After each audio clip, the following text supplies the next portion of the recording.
Hi, Athenaeum. This is Mr. Carlos coming to you from his sound booth.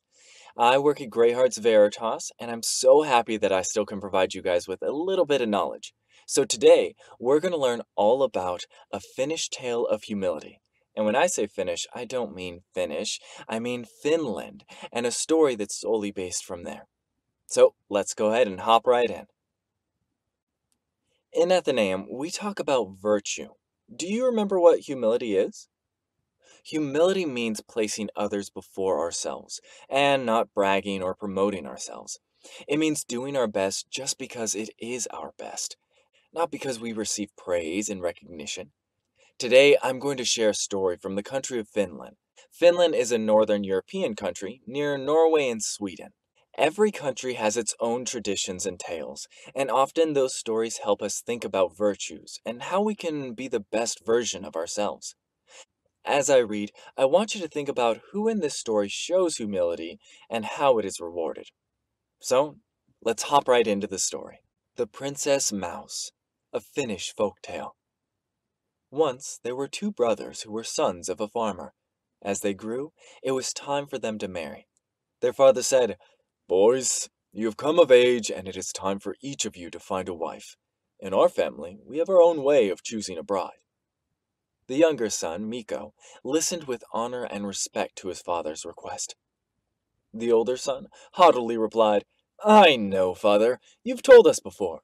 We must cut a tree down, and the way it lands is the direction in where we find our bride." The father nodded and told them they must walk in the direction that the tree pointed until they found a sweetheart. That was the tradition they would follow. The older son already had a sweetheart and also knew how to cut a tree to make it fall in the direction he wanted. That was his plan. The brothers went to cut their trees. Miko did not have a sweetheart, so he thought he would try to cut a tree and aim it into town. However, when he cut the tree, it did not land pointing towards the town, but towards the forest. His older brother laughed and teased him. "Oh, Miko, maybe you will find a fox or a bear to marry." Miko ignored his brother's jests and went walking in the direction his tree pointed. Miko walked and walked and walked. He walked for hours through the forest, not finding a single soul. Just as he was about to give up, he saw a little cottage. He went into the cottage, hoping to find his sweetheart. To his disappointment, there was no one in the cabin. The cabin had been deserted. As he turned to leave, Miko said, "I guess this was a waste of my time." Suddenly, he heard a small voice say, "Maybe not." He turned back again to see who spoke. On the old table was a little furry mouse. "Did you say something?" he asked the mouse. The mouse replied, "Why don't you tell me your name and what you came looking for?" Miko, a respectful young man, felt the polite thing to do was to answer, even if it was a little mouse talking. He said, "My name is Miko, and I came looking for my sweetheart." "I'll be your sweetheart," squealed the little mouse. "But you're only a mouse," said Miko. "Mice can still be special, and I can still love you faithfully, Miko. Come, feel my soft fur," replied the mouse. Miko felt her fur with one finger, and it felt like velvet. She sang to him while he pet her fur.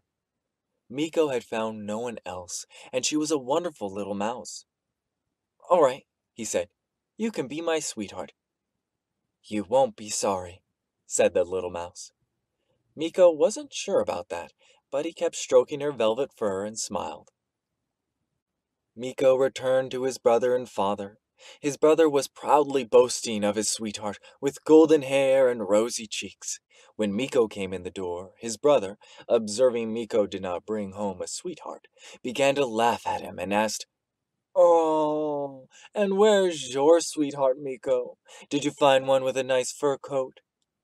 Miko didn't want to admit his sweetheart was a mouse, so he just told him his sweetheart has a coat of velvet like a princess. His brother stopped laughing. The father then told the boys they would need to ask their sweetheart to weave a cloth to test their skills.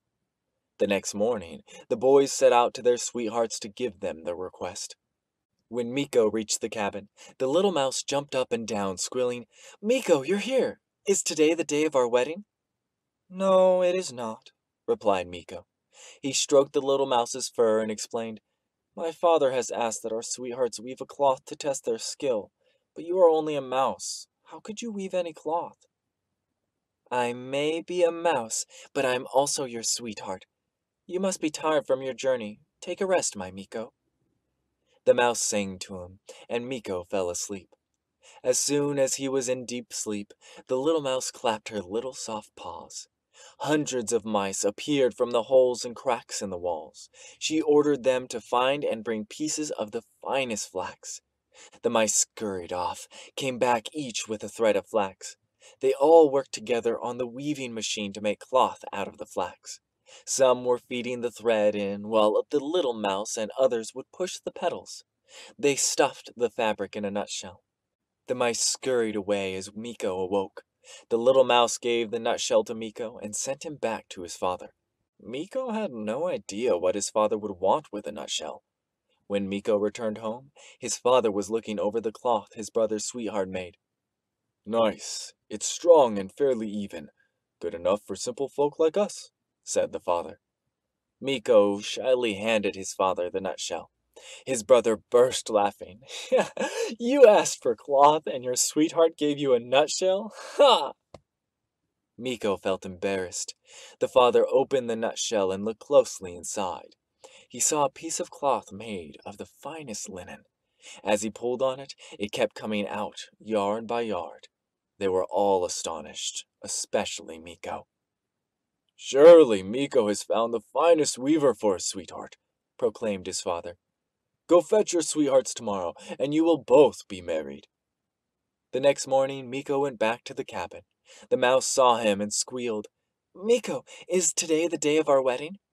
Sadly, Miko said, Yes, but how am I to take a mouse home to marry? Everyone will laugh at me. The mouse responded, You're right, Miko. Everyone will laugh, but that doesn't matter. What do you think? Miko thought how the mouse loved him and cared for him. He responded, Let them laugh. You are a fine sweetheart. The mouse clapped her little paws, and 4 rats came out, pulling a nutshell like a carriage. Miko placed his sweetheart in the carriage as though she were a queen. Off ran the rats as the mouse sang of her happiness. Miko ran after them to catch up. He was filled with excitement over his upcoming marriage, for even though he knew he would be mocked for his choice, the little mouse would be a good, kind wife to him, and he respected her for her virtue. They arrived at the spot near the river where the brothers were to have their weddings. As the mouse pulled up to the spot, Miko's brother saw them. He was outraged, and he swiftly kicked the rats and mouse into the river. What have you done to my sweetheart? Yelled Miko, distraught as he watched the carriage disappear. Are you crazy? It was a mouse, yelled his brother. You have killed her. She was really my sweetheart, and I loved her. Miko went to attack his brother, but the shouts of his father stopped him. Miko, look!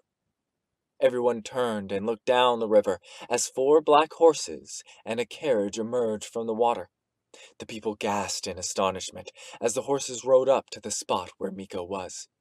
A beautiful princess opened the door of the carriage and said, Miko, aren't you going to help me down? Miko was stunned. Were you the little mouse? Smiling, the princess said, I was. An evil witch had cast a spell on me, and the only way it could have been broken was have one brother that wanted to marry me and one brother who wanted to kill me. Miko's father gave them a grand wedding. When Miko and his princess bride returned to the cabin in the woods, it was no longer a cabin, but a castle with hundreds of servants.